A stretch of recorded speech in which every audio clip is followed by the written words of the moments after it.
Hi, guys. Welcome to the fifth episode of GeekSpeak podcast. Today, with us is Osama Ansari, a talented Pakistani individual who's done his PhD in Canada and currently he's working at Amazon. So, he'll be sharing his experience of doing a PhD in Canada.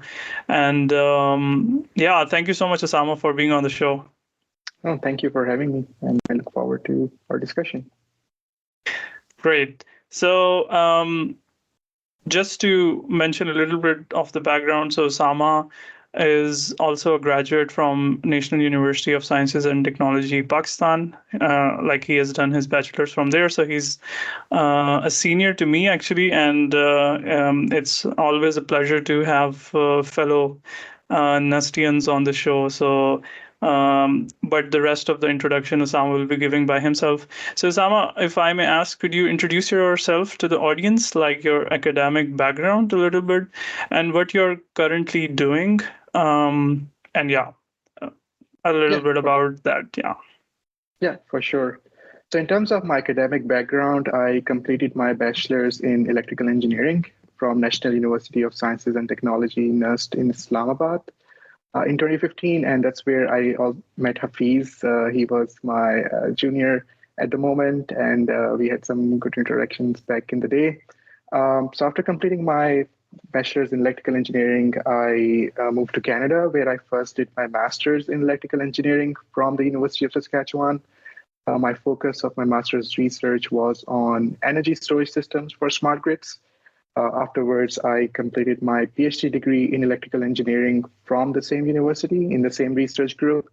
And there, my focus was on applying probabilistic machine learning techniques for power systems, reliability, and risk assessment. I completed my PhD in 2021. And after that, I joined industry. And right now, I'm working as an applied scientist at Amazon, where I work at the intersection of machine learning, cloud services, and renewable energy. Amazing. That sounds like a very successful career. So, congrats on that. And I hope you are having a nice time in industry after this heavy and solid academic career. So, could you also, so actually, my next question is like, could you guide us, like, how is generally the process of finding a PhD in Canada, and how did you find your PhD? Yeah, for sure. And before I discuss that, I just want to mention this that all the details I'll share are very specific to electrical engineering in particular, because that was the program I was applying for. So may not apply broadly to all PhD fields. So Mm-hmm. the process for applying for PhD program in Canada for electrical engineering is slightly different from that in Europe and US. So I would describe it in terms of like 5 steps. So in the first step, you research potential programs and universities. So you identify which universities you want to apply for PhD programs in your field of interest. At the same time, you also check the faculty profiles to find potential supervisors who could supervise your research. Then you look at program specifics like course duration, coursework, funding opportunities. And after you have identified suitable universities and supervisor, then you also check the admission requirements and make sure that you meet all the minimum requirements, including academic qualifications, language proficiency, and prerequisites for the PhD program. After that, an important step, which is different from applying for other PhD programs elsewhere, is that you have to contact potential supervisors. It is often advisable to do that in every university, but some universities like University of Saskatchewan or Waterloo make it mandatory for you to contact a potential supervisor, reach out to them, and make sure that they can get their interest in supervising your research. After you get accepted by a research supervisor, then you apply for the PhD program. And you mention that you have acceptance from a potential faculty supervisor who would be potentially supervising your PhD research. And after that, it's a standard application process where you complete the application form, provide all the educational documents, including your transcripts. If you have done master's, transcripts for both bachelor's and master's, your IELTS or TOEFL results, your statement of purpose, and after you submit, and your CV as well, of course. And after you submit that, you just wait for the university to process your application. Again, if you have an acceptance from a faculty supervisor already, chances are very high. And once your application is accepted, then the university contacts you and you go on from there. Awesome. That's quite detailed, actually. And just a follow up on that. So, because you did your master's at University of Saskatchewan, so naturally, I assume it would have been easy for you to sort of transition to PhD. But if the student is based in Pakistan or India or somewhere else in the world, and the master's is from there, is the process similarly easy for them? And is it kind of the same or not really popular? Yeah, so for me, because I did my master's and PhD from the same research group, I know the research supervisor and everything. So it was definitely a lot more straightforward for me. But I have seen other PhD students who joined our lab directly as PhD students. And for them, the process was very similar as well. They contacted my supervisor. They indicated their research interests, why they want to pursue PhD program under his supervision and specifically in his research lab. And then the supervisor conducts an interview and finds out that if that candidate is suitable for their research lab. And after Yeah. that, the application process continues. So uh, it's a similar process, but just because I knew my supervisor, it was a bit more straightforward for me. Yeah. That's good to know. Just for the students who are currently in somewhere else other than Canada or in Canada, it's like possible for both the cases. So that's always encouraging. And then, and now I'll dive a little bit into the PhD structure in Canada. So, how long is the PhD generally in Canada? Like, how many years does it take normally? And are there any teaching jobs and duties that you are obliged to do during your tenure as a PhD student? In terms of the PhD duration, the normal duration of a PhD program is somewhere between 3 to 4 years. Some universities have it as 4 years. Other universities allow you to complete programs within 3 years if you meet all the PhD program requirements. Personally, I completed my PhD program in 3 years and 4 months. I submitted my thesis before 3 years mark, and then I was just waiting for the defense to be scheduled, and COVID happened, so it got delayed. But typically, 3 to 4 years is a normal length of the PhD program. Some universities also have an upper limit, so they may not allow you to continue PhD program for, let's say, more than 6 years. So you have to be mindful of that. In terms of teaching requirements or responsibilities, it's kind of dependent on the funding requirements. So if you're receiving funding from the university that requires you to do teaching assistantship, then that's obligatory. And also, there's also research assistantships that basically you conduct research in the same lab where you get funding from, and that also can become part of your PhD program. So it's very, I would say, funding specific. For my case, Yeah. I received a scholarship that required me to do a TA, and I did that for a year or so. Yeah. Okay. And is that intense or is that something like we have here in Belgium? Like for us, it's about 150 hours in the first year, and then it gradually decreases over the next few years. And basically, by the fourth year, you have the minimum. So, how was it for you? I guess it was just the first year. Yeah, it wasn't very intense. It's usually one course per term, and Mhm. each course is like 3 hours, 4 hours of lecture time, and then your supervisor conducts the lecture, right? You just provide support in conducting that lecture and maybe marking assignments and whatnot. So overall time commitment, I would say, would be less than 10 hours per week, and Okay. so it's not as hectic compared to what you have told me about Belgium. Yeah.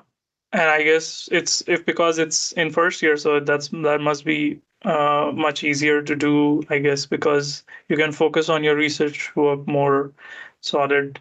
Um, And yeah, by the way, I wanted to compliment that 3 years and 4 months is a short duration and it's quite nice. So congrats on that.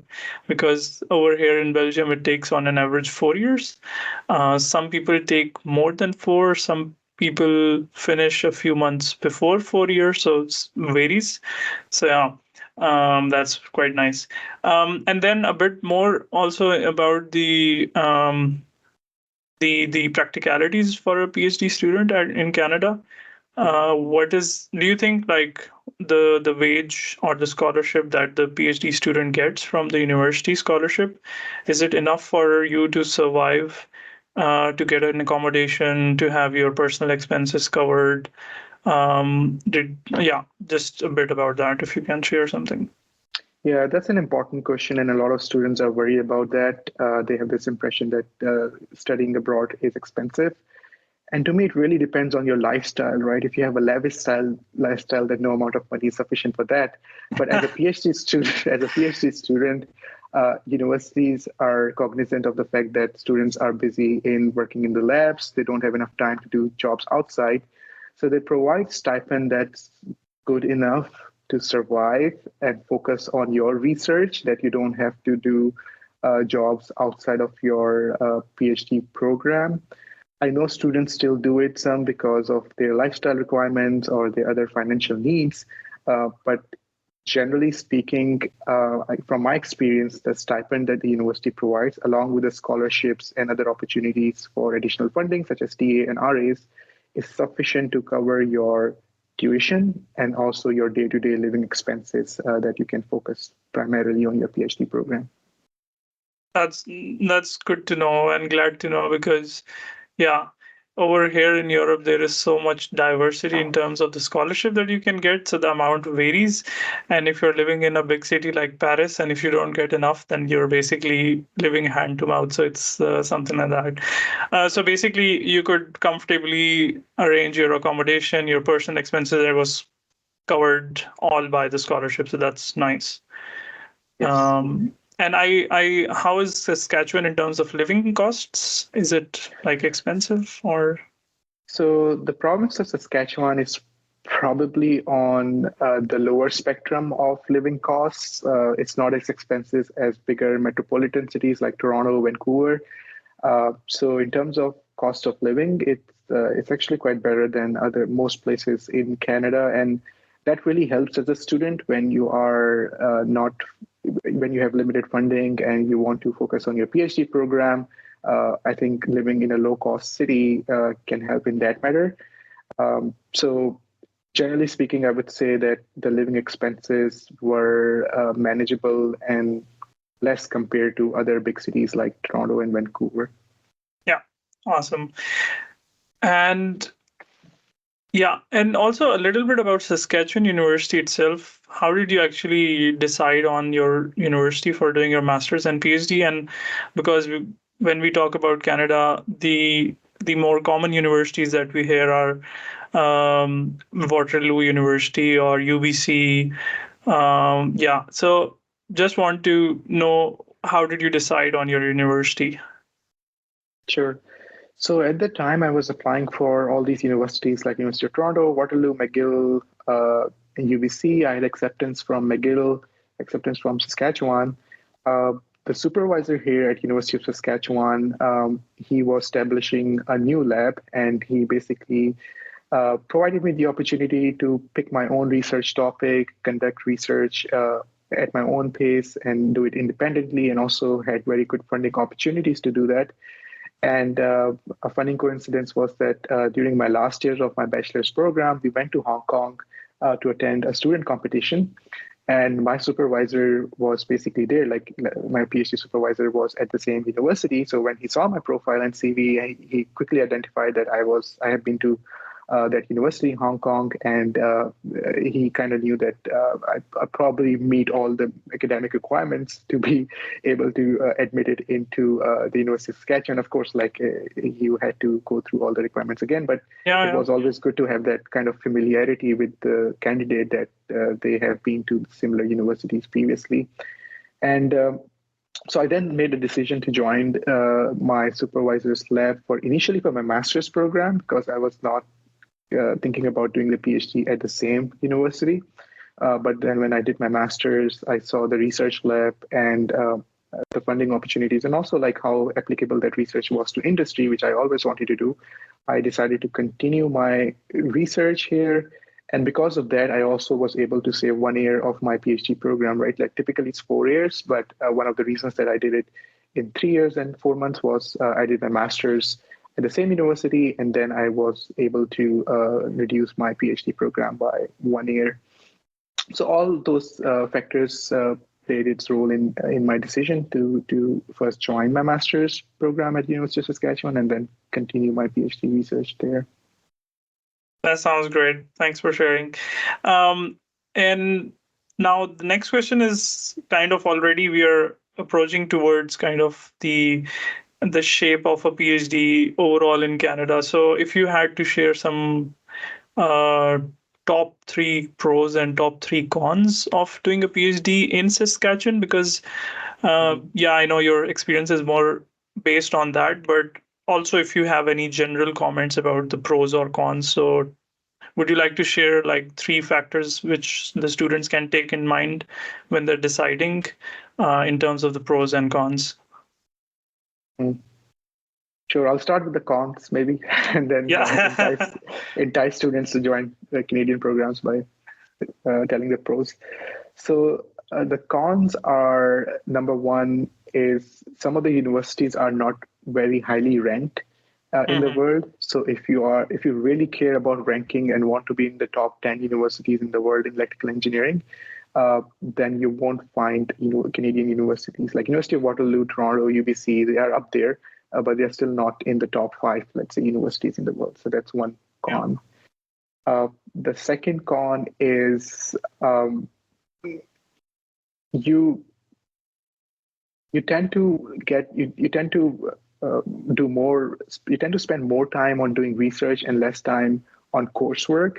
So if you're someone who is more interested in taking a lot of courses and learn different concepts, then you would have to do that on your own and independently. You don't have a lot of coursework in your master's and PhD program. Like in Mhm. master's program, you would only take 4 courses, and in your PhD program, you'd only take 2 courses, and those courses may or may not be directly in line with your PhD program, depending on who is offering those courses at the time. Uh, the third con I would say is opportunities post graduation, and I'm comparing it with US, right? Like US is a much bigger country with many different universities, industries, and opportunities. So if you do your PhD there, opportunities, like the pool of opportunities is much bigger just by the sheer size of the country, right, compared to Mhm. Canada. So I would say those are probably the three cons, and if they're not big enough for you, I think you should think about pursuing PhD in Canada. Now, about the pros. Um, the first pro is that cost of living and tuition is much less than many other PhD programs at different universities. Like, for example, if you compare it to the US, the tuition is quite low compared Mhm. in Canada.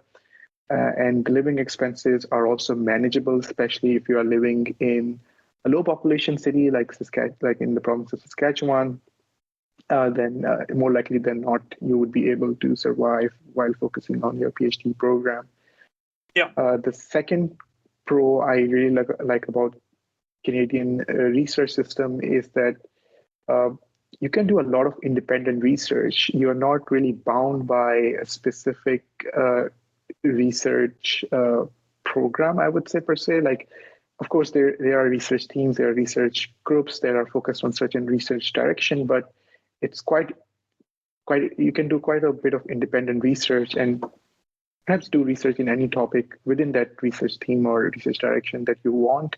And professors and supervisors, in my opinion or experience, tend to be more flexible in offering you that freedom to do independent research on your own topic.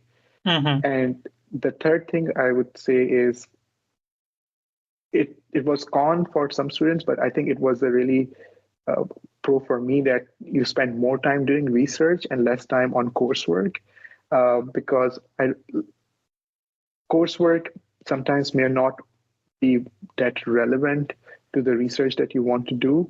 Yeah. And ideally, as a PhD researcher, you want to spend more time reading papers, doing simulations, analyzing results, rather than spending time on completing assignments, if you know what I mean. Like for me, that was that was a big pro for me, and that I can spend more time doing research, attend conferences, uh, partner with other folks in different departments rather than having to worry about, oh, there's a deadline for assignment or exam next week. Yeah. So that really gave me the freedom to do more work than if I would have taken courses. So those would be my three pros. Yeah. Oh, thanks for sharing. I think this makes the stage very interesting with these three pros and three cons. And would you also like to share a bit about, because I know you've been to quite many conferences during your PhD. So how was that experience? And I think like you were able to go to a couple of them. So I guess then that's encouraging of the supervisor as well as the funding opportunity was good enough to go, I guess. Yeah, like our program had this opportunity to go 2 to 3 conferences during your PhD program. Um, Personally, I attended one conference each year. Some of them were funded by the program, some were funded by the research conference itself. I would highly recommend all PhD students to attend conferences. Not only you get to know what other people are working on, but you also make a lot of connections that will Yeah. definitely help you down the road.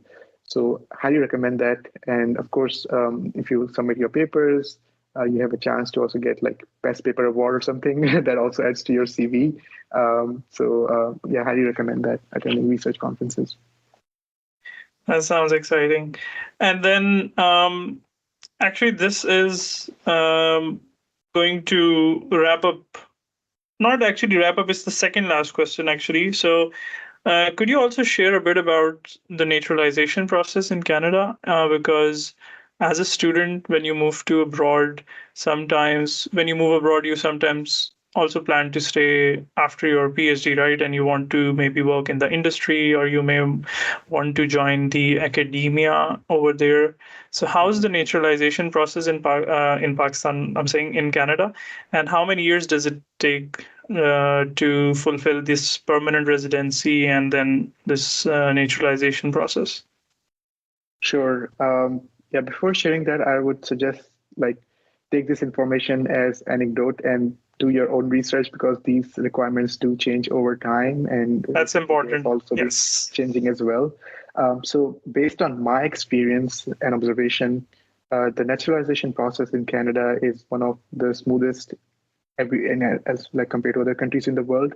So once you complete your PhD program, the Canadian system gives you extra points because you have completed Canadian education.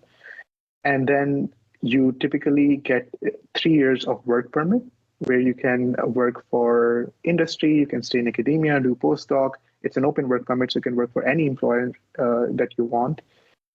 Once you're employed, you can either, and there are multiple streams that you can apply for permanent residency. The quickest one is called Express Entry, as the name suggests, Express. So you basically complete your profile. It's point-based system. You get extra points for Canadian education. You get extra points for Canadian work experience. So you complete your profile and see if your points are above the points threshold that changes every couple of weeks or so when the draws happen. And if your Yeah. points are above that, you get invited to apply for permanent residency. So that's the federal program. Then each province has provincial immigration programs where, let's say, in the province of British Columbia, for instance, if you're working for an employer in the same province, you can apply for provincial nomination. Again, you submit all the documents and everything, and you get nominated by the province for permanent residency. That gives you extra, like a lot of extra points to then apply for Federal Express Entry, which is almost like guaranteed once you get the provincial nomination. There are also other programs like provincial nominee program as well, which are totally provincial programs not related to express entry. So there are multiple streams or multiple pathways for permanent residency after you complete your PhD program, provided that you want to stay in Canada, right? um, Yeah. so after you get nominated, you start your immigration process, you complete the process in maybe like 6 months to 1 year. After that, you get permanent residency. And after permanent residency, you have to stay in Canada for 3 out of 5 years to be eligible for Canadian citizenship. And Mm-hmm. the good thing about coming here as a student is that 1 year of your uh, student status can count towards the 3 years requirement. So basically, you just have to stay 2 more years, and then on a permanent residence status, and then you are eligible to apply for the Canadian citizenship. And then after that, you can become naturalized. So Okay. that's the process in a nutshell. But again, like I highly recommend to look at the online resources Yeah. as well. Well, thanks for sharing. So, to wrap this up, basically, it's if you graduate after that, you have to work for at least 3 years in order to get the permanent residency, or let's say from your experience or something. No, not necessarily. So you can also apply for permanent residency maybe during while you're doing a PhD program or Okay. just It's after you based complete, on points. based Okay. on the Yeah. Yeah. points. Yes. Okay. Yeah. That So makes sense. Yeah. yeah, the 3 years is for like you have work permit to work anywhere, but at the same time you can apply for permanent residency. And based on my experience talking to other fellows students, they typically apply after 1 year on work permit because that gives them extra points of Canadian work experience, and that combined with Canadian education gives them enough points to then go through express entry. Awesome. And then, how was the visa process actually, if I may ask for you, when you applied for the student visa coming to Canada? Was that a long queue that you had to wait for? How many months did that take for you? Sure. So one thing that was different for me is that I applied the visa from Saudi Arabia, so not from Pakistan. So Ah, things yeah, may be okay. different. But in Saudi Arabia, the visa process was straightforward. Like I submitted all the documents, including admission letter, my CV, statement of purpose, and everything. And then it took 3 to 4 weeks to get approval. Once you get approved, you get this study permit. You get this visa to travel to Canada. And once you come to Canada, then you get the study permit at the border or at the airport. And then the study permit is valid for the duration of your program. You can also extend it if you want to extend your program. But to answer your question, like it was 3 to 4 weeks for me when I was applying back in 2015. So it's quite smooth considering some other countries. If I remember correctly, when I applied for the my first visa for Europe for Sweden, it took me like I believe 1 month or so. Uh, but for some other fellows of mine, they it took them like 1.5 months as well. Some told me that it took 2 months, but seems like that it's relatively smoother and easier. So that's a good thing for the students to know. And then I know you're short on time, and then this is the final question. How would you actually rank your overall experience as a PhD? As in, would you recommend students to actually considering all these factors? I mean, they will decide for themselves. But how is your general experience doing a PhD in Canada? And now that you were also mentioning now you have also moved to the US for the job opportunity or because of your work related requirements. So I mean, what's your take on doing a PhD and how do you feel about that? 10 out of 10. Personally, I would Ah, say okay. that I would definitely recommend students to consider Canada as a destination for their PhD program. I think the pros really outweigh the cons here in Canada. And uh, as a PhD student, when you're doing the program, oftentimes you'll think about whether I made the right decision or not. It's getting too stressful and whatnot. Uh, but just to quote one of Steve Jobs' quotes was, the dots will connect themselves in the future, right? So just have a Yeah. belief that what you are doing for the right reasons, and don't worry too about what would have happened if you were doing PhD elsewhere. In the future, you'll find that when you look back, you'll see that how the dots have been connected. So for me, that was also the same case. Um, University of Saskatchewan, probably not top 10, top 50 top 100 universities in the world. But when I look back, I do realize that the stuff that I learned over there is actually quite helping me in my current role, and it actually made me a better researcher than perhaps if I would have done my PhD elsewhere. So, based on my own experience, I would 10 out of 10 recommend Canada as a destination for doing your PhD program. Amazing. That sounds like a perfect ending to this podcast, I feel. But still, I would suggest to all students that you have to see for yourself, for your case, right? Like what you want with your career. And before I leave you, actually, Osama, this was also one question which I forgot. How easy is it to get the visa after your PhD? Do you get like 1 year job search visa or something like that? Or is it, or do you have to have a job like the US, like you get only 2 months or so, and then you have, if you don't have a job, you'll run out of the time and you go back. So how was that for you? No, it's easier. Once you complete your program, either your master's or PhD program, at least 2 years long, um, you're eligible to get 3 years open work permit, right? Oh, And okay. while you don't need to like have an employer to sponsor you for that open work permit, it just because of your completion of your educational program in Canada, you are eligible for that. And even while it's in the process, you can still start working for an employer. It doesn't stop you from working.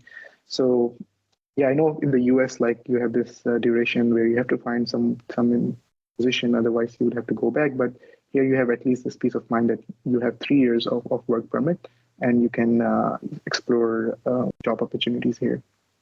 Awesome. And is that free? Like this work permit, 3 years, or do you have to show this block account balance or something? No, you don't have to show anything. You have to pay just an application fee. And oftentimes students just go to the US border and then just do flagpole, like go there, come back, and then just get the work permit at the border. And then that's one of the fastest way. You can also, of course, apply online and you can receive it via mail. But if you need it urgently, you just go to the border and get it. So it's it's not as complicated, let's say, as applying for a student visa, where you have to show that you have enough funding and resources available to complete a program. Amazing. Thank you so much, Osama, for your time. We really appreciate it. And I'm pretty sure that many students were waiting for this video because Canada is also a potential destination for students to go and study. So thank you. And you might see many more students coming to Canada soon. So, yeah, thanks a lot for your time. Yeah, not a problem. If any student has any questions, feel free to reach out to me via my LinkedIn or something. Maybe you can put it in the description in your video. Yeah. But it was really nice chatting with you, and hopefully this helps potential students. Awesome. Thanks a lot. Have a nice day. Yeah, you as well. Thank you. Bye. Bye.